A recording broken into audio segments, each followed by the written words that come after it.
Yay! We have a new handle that works. Hey guys, welcome back. So we're going to begin another modification to our Kodiak travel trailer, and I just picked up a Hide-A-Spare system, and we're going to be removing the spare tire off of the back bumper, and we're going to get mounted underneath the travel trailer. The Hide-A-Spare bolts to the frame there, which holds the spare tire on there. So we just picked it up. There it is right there. We're going to open it up, make sure we got the right part number, because they do make two models for this. This is the model that fits trailers like travel trailers that have an underbelly mounted to them, and then they have another one that are made for more like utility trailers, that so the spare tire fits more up in between the frame. So you got to make sure you get the right one if you order one of these. I actually ordered this locally from Mike Ryan's Auto Accessories. That I like ordering from them because they're literally right up the street, and if I have a problem with the order, if a part's wrong or damaged or something, it's really easy to take it to them and exchange it versus dealing with Amazon.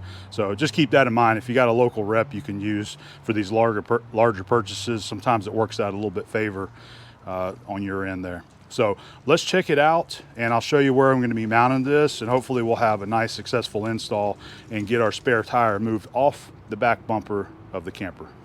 All right, so there's a look at the box, and you can see it, the BAL Hide-A-Spare, and this is the model 28218B. I think the B is the new model they've updated or something like that. So if you're going to mount one of these to a travel trailer like ours with the underbelly, you just got to make sure that you have the correct model number right there. I believe the best place that I can get this mounted is actually going to be right here, sort of in line underneath our steps. I'm going to get these folded up. I just wanted to show where this is probably going to go. That is about the most open space that I have there for our frame, because we got tubes back there for the sewer hoses go back there, and then up here we do have this is our storage compartment that we've mounted up there. We got a video installed in that, but I wanted to reserve this spot right here because I might end up mounting another one of these right here later on down the road for some more extra outdoor storage there. I just don't know yet. So I think for now we're going to be mounting it right here behind the steps. And you can see the frame is nice and open right there. Same thing on the other side there as well. And then you can see what I was talking about with the enclosed underbelly. You got to make sure you get the right model so that it'll fit in there. And so far it's looking pretty good. We've got some hardware right there. This is going to be the plate, I believe, that holds the actual spare tire. We have to slide that on when we go to install it. And then you're going to have a couple of brackets there. You got one bracket here that hangs off the frame, and then you got another one here that hangs off the frame there as well. I'll get everything out. We'll assemble it here on the table to make sure everything is correct. Okay, I believe our parts are correct now. So this is going to be the driver's side of the frame. You got your two rails. This piece is what the spare tire is going to mount to. Actually, it'd be kind of sitting in that configuration right there. And then this is the bracket that's going to be mounted in the area underneath the steps. And you got your two tubes right here, look like the candy canes. These are telescopic, so you have another tube that's inside there, so those spread apart. Whenever you want to take the spare tire down, you basically unlatch it from this bracket right here that these tubes are mounted to. You loosen this pin, take that off, and you lift it off there, and you basically grab these like handles and just slide it out so that you can access your spare. So this is going to be mounted on the frame in that configuration, and the end of those tubes mount to those ears. So they have the hardware for all that. The only hardware it doesn't have is the actual mounting hardware where these get bolted to the frame. So we'll have to mount this, put these up there against the I-beam frame, drill it for some holes to mount some bolts in it. Same thing for this side right there. That'll get bolted to the frame, and it hangs down just like that. All right, so it looks like our parts are correct. I'm going to go ahead and start dry fitting it on the Kodiak now, making sure that I get our placement right, and I'll show you where these guys are going to be mounted up at. Okay, after doing a little bit of thinking and positioning where I thought that I wanted it, I've changed my mind.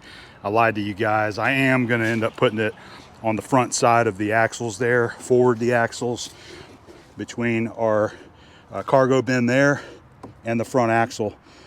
I've got it spaced 6 inches in front of that shackle right there. I think it looks a little bit better here next to this storage bin right there. I think it's just going to be a better fitment for it right there. And the other reason too, I know it's not a ton of weight, but at least it'll get the weight of the carrier and the spare tire, which is extremely heavy. It'll be forward of the axle with a little bit of extra tongue weight on the front right there, since I have the cargo carrier that I put on the back with my barbecue stuff. It'll just help get a little bit of weight forward the axles right there. All right, here's our driver's side bracket where it pivots. This is where it pivots down. And again, we've got 6 inches between the hanger and the edge of the bracket there, so it'll be centered.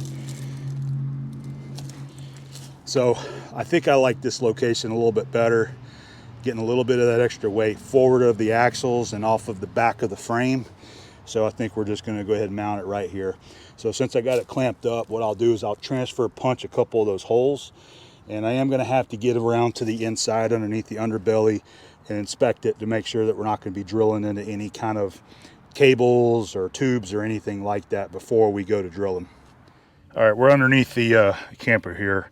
Before we go drilling into that frame, what I'm doing is I'm verifying that we're not going to hit anything on the inside. So I've used a razor knife and just cut this underbelly. I'm going to be using Gorilla Tape to tape this all back closed, okay?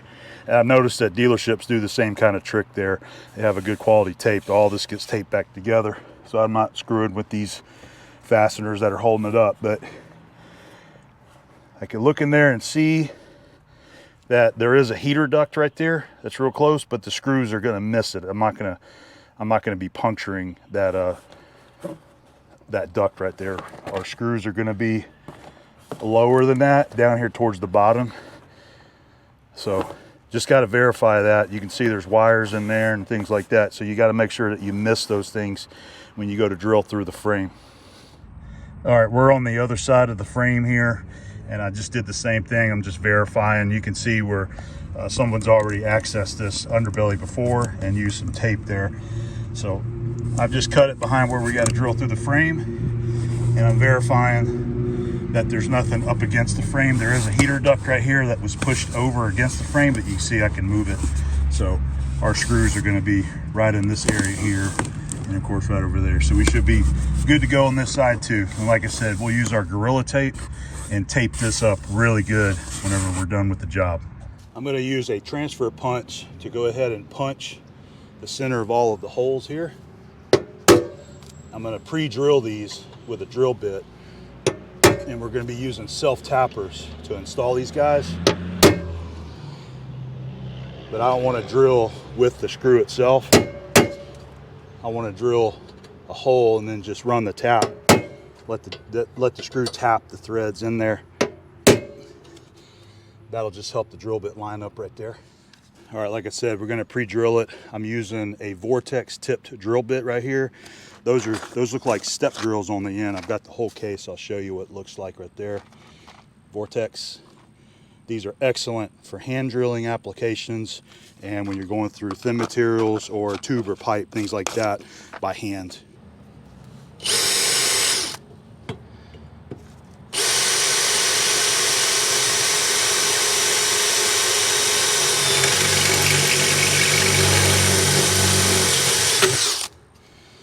That was easy enough. Get lined up on that point, that center punch mark.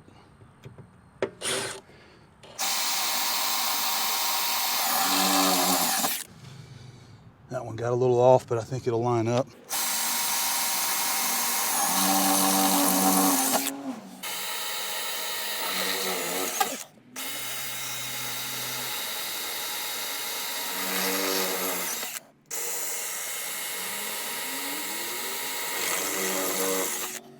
All right, our hole's pre-drilled. Now we can go ahead and shoot some screws in there.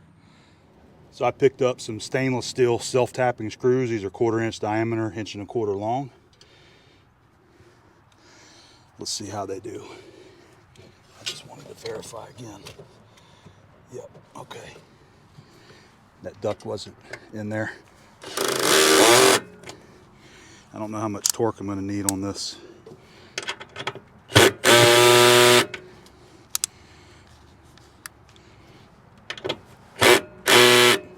Well, dang it.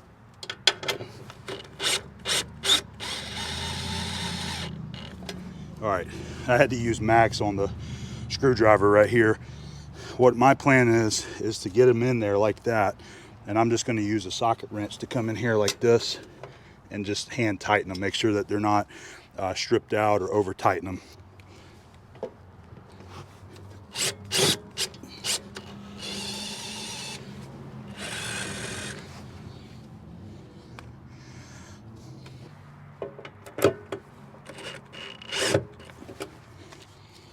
I can't see it. There we go. And then this one needs a little bit of tightening on it. Tighten them by hand, and you're sure you're not stripping them or over torquing them and snapping those heads off. I might have forgot to tell you, I used a 13/64 diameter drill bit to do the pilot drill, or drill the pilot hole, should I say, for these screws. That gives it just a few thousandths in diameter for the drill tip of the screw to cut into it and self-tap.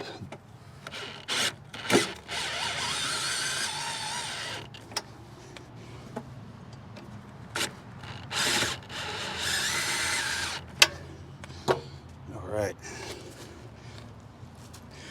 come in here and just hand torque them.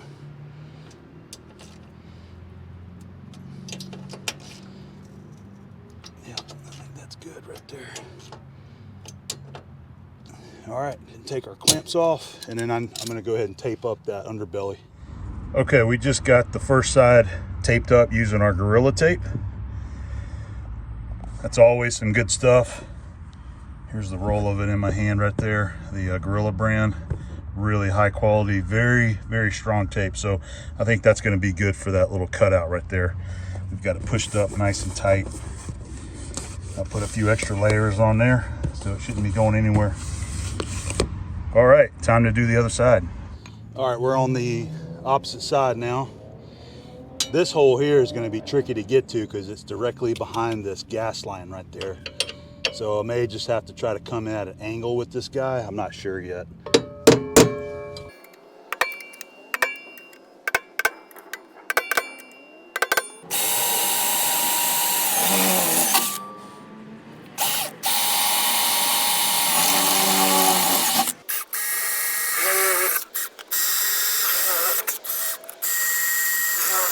I think what I can do, go ahead and get these screws in, take the vice grip off.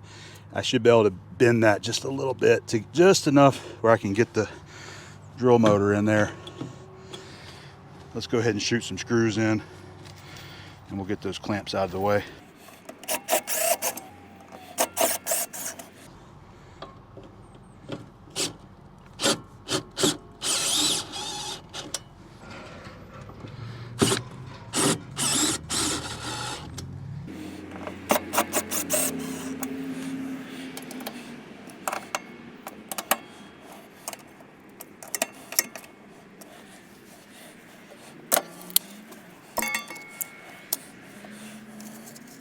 Yeah, that's a copper line, so those usually bend pretty easy.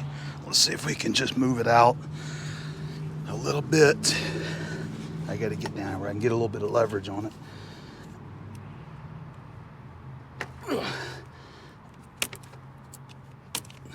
Just like that. All right, I think I might be able to drill that there.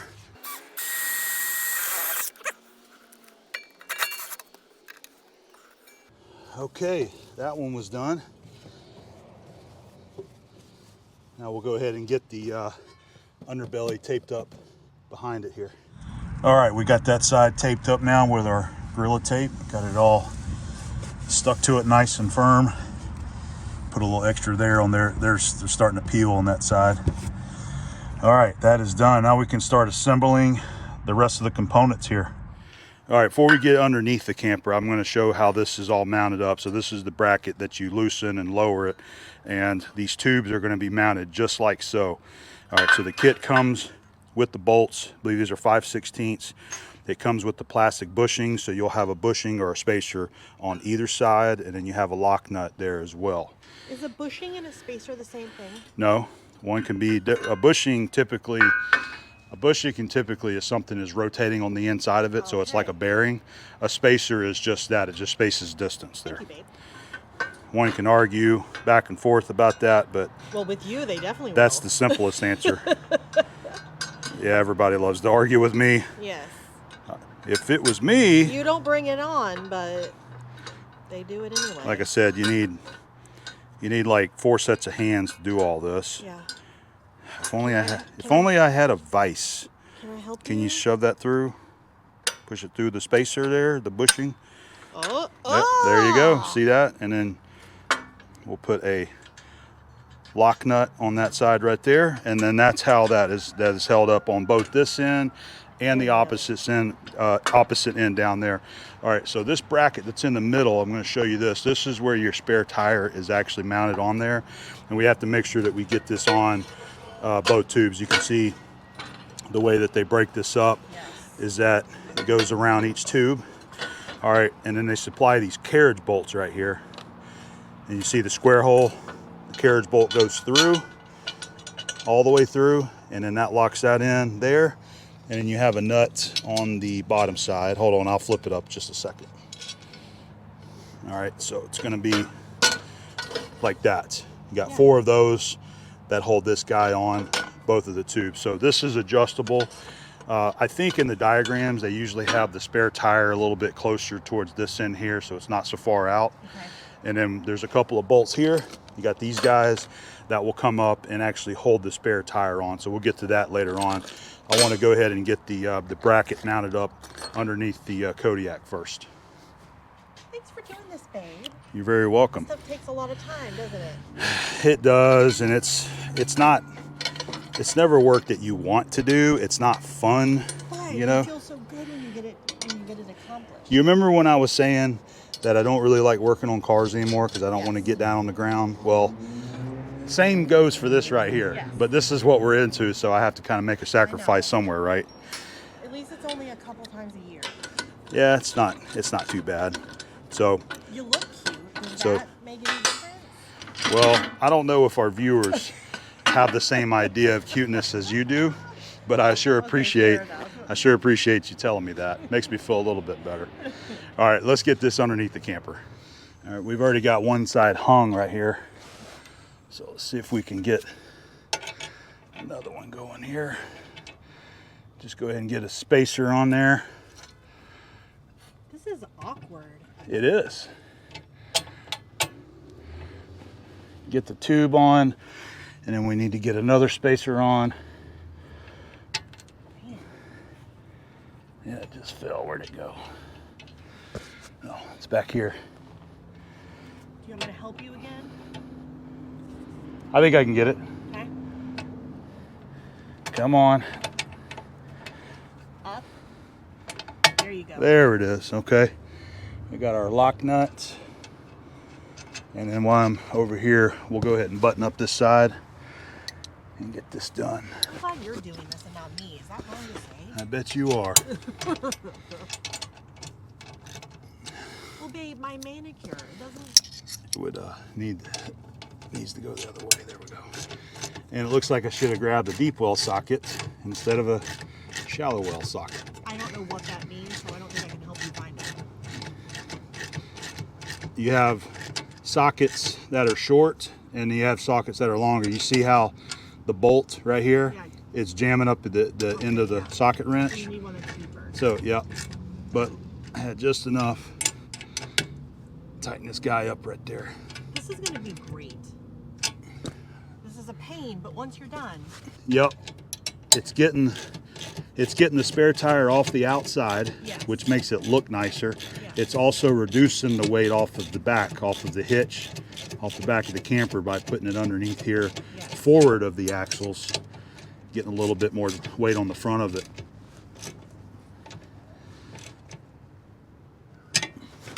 Okay, that should be good to go. These are self-lockers, so they won't vibrate off. All right, this side here is done. Let's go finish it out. All right, so what we'll do is go ahead and let's get this bracket right here on. I'll go ahead and get some bolts through it. By the way, they shortchanged me one lock nut. I mean, one stinking piece of hardware can ruin your day. Luckily, I've got some stainless steel hardware that I had bought separate in case I wanted to use that instead of self-tappers. So I'm just going to use a regular hex nut and a washer. And next time I'm down there at the National Standard Parts, I'll get some lock nuts and replace this one. But for now, we'll get it on there. So I believe what you do with this guy now is you just space this where you want it. So your spare tire sits there, and this is going to be mounted up here. So it'll probably be easier if we go ahead and bolt this on.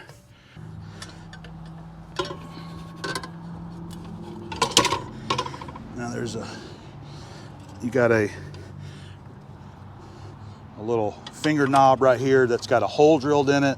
So this actually bolts the two brackets together. Then you have a safety pin that you put in there that keeps it from coming out. Just like that. So I'm gonna wait until we're done to put that on there. And that's it. So now we just gotta get this one in there. There we go. Nailed it. All right, and then we got a flat washer and a standard hex nut for that one there. Let's go ahead and get these guys tightened out. Now you see a deep well. Okay. See how it's longer? Deep well and short well.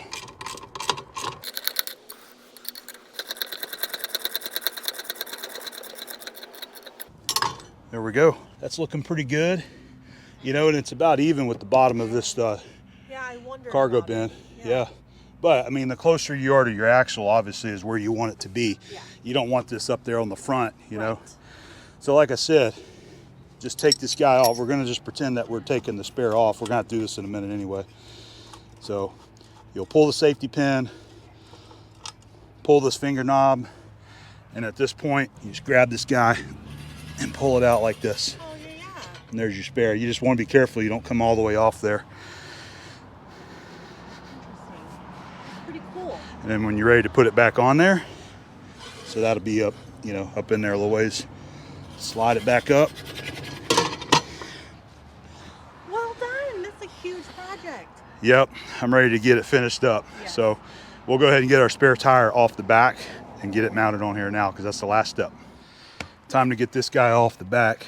So I don't know if you guys saw this. I made this a while back, my own spare tire carrier, and I made it so that our four-way could fit right back there all the time.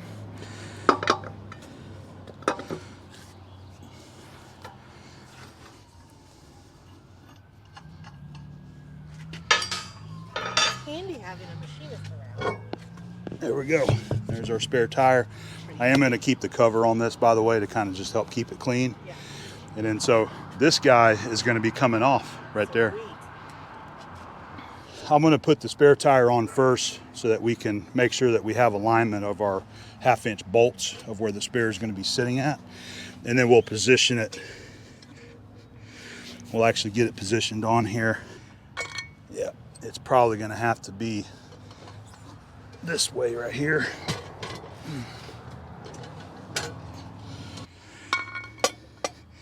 So we'll do this for,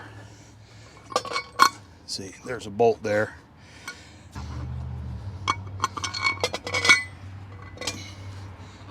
We'll just use those two hole locations because the third one is way the heck over here.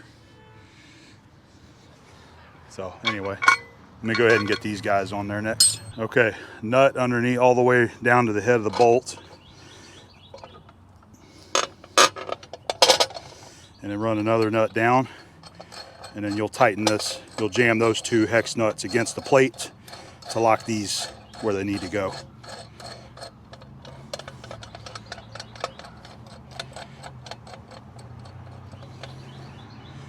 like that. That's why I brought a couple of these 3/4 wrenches right here.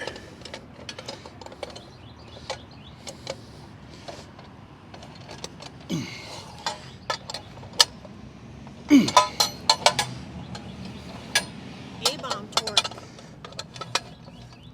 No other way. There we go. I'm All gonna right. reward you with some lunch after this, babe. You're gonna do what? Reward you with some lunch. Really? Lunch is on me. Where are you taking me today? Maybe Mexican. Oh yeah? That would be good. All right, I tell you what, let's go ahead. I don't know how far we can take these guys out. I just don't want them to, I don't want it to slide out. I'm gonna go ahead and get the spare tire on here.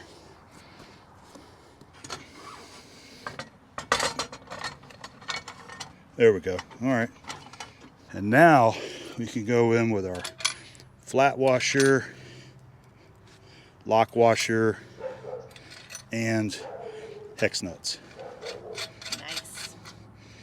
Now I know that looks a little bit flimsy in there, but they have it engineered with the right size tubing that it'll hold these spare tires. So it should be just fine. I'm gonna go ahead and tighten these down.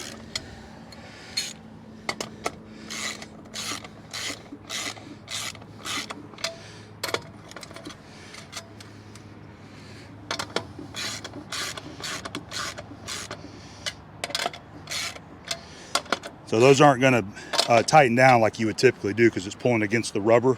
So that's why it's important to have those lock washers on there. So that feels pretty good though. I'll have to actually loosen that because we need to adjust that spare tire further up inside there. All right, I moved it in a little bit. Let's see if it fits right there where it's at. This will be our first time going on there with it.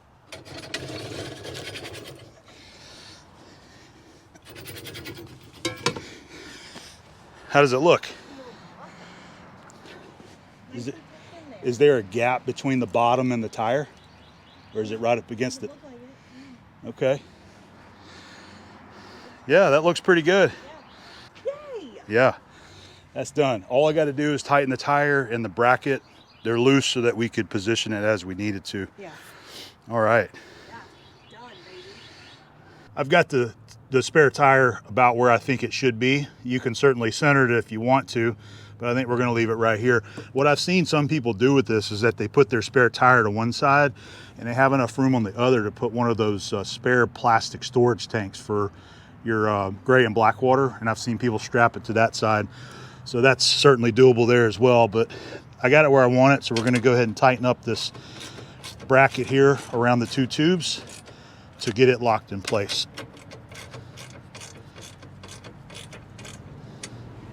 All right, we're gonna take it back off here one more time. Slide it over here. All right, and all I wanna do is just tighten this up. I think this is gonna work great. I hope so. I mean, I think it is. Yeah. I think it's gonna work pretty good. All right, spare tire should be bolted on there nice and snug. Let me go get our cover, and I'm gonna put that old cover back on there too.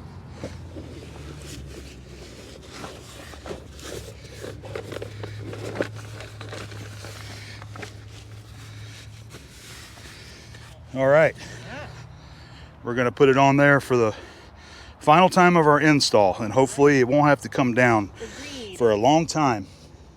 Slide her in and pick it up, set it on the bracket. Nice. Twisty knobby thing. Yep, the twisty knobby thing goes on there. Just tighten it down like so. I've never used these kinds of pins before, so this one was a little bit confusing to me, but let me see if I can get this guy in there. Do you know how long this video would be if I did this? There it goes. Basically turn it vertical, stick it in there, and then pivot it up. All right. So there it is, and I'm just gonna tighten that by hand, and there we have it. D-U-N. DUN done. Nice. That this right here, I'm probably gonna go ahead and order a new one of these get it coming. I'm gonna swap this out before our trip because you can see how loose it is. Yeah. That's the original, so it's been on there for like 5 years. Yeah. But I'm gonna swap that out. But other than that, this guy is done. Project complete. You can see we've got adequate spacing between our bracket here and on this side, so it looks uniform in the center. And there it is. Awesome. I'm glad to see that finally done. We're just gonna go ahead and check this side there as well, see how this looks. Looks good. Nice and centered up. Job complete. Well, we've got that guy finished up. That turned out to be an excellent modification. I procrastinated quite a while on getting that guy ordered and installed on our Kodiak, and I'm real happy with the outcome. That's in a much better location, getting something that's pretty rarely used out of the way, get it off the back of the camper. I think it looks a little bit better that way. We remove a little bit of the extra weight off the back of the camper and it's just out of the way. So now whenever I fabricate my new cargo carrier that I'm going to be starting on very soon, I'll be able to get it sucked up closer to the back of the camper and tighten that up a little bit on that stick out of our cargo carrier. So anyway, a really nice mod. I'm real happy with the way it turned out. You guys might look into this for your rig. These are great for utility trailers as well. If you've got a spare tire that's mounted on the side of it somewhere, or like a lot of us, we just usually end up throwing it in the back of the truck whenever we're going somewhere. But anyway, check these guys out. It's made by BAL, the Hide-A-Spare. Just make sure you get the right model made for the underbelly if you're gonna put it under an RV like we did right here. But hopefully that was helpful and informative to some of you guys that might be interested in installing this for yourself. And hopefully you enjoyed the video. We've got more modifications that we're going to be doing to our Kodiak before we roll out on the big haul this year. We're excited to share those with you, but we're even more excited on hitting the road and getting back out to the American Southwest. We'll see you guys later.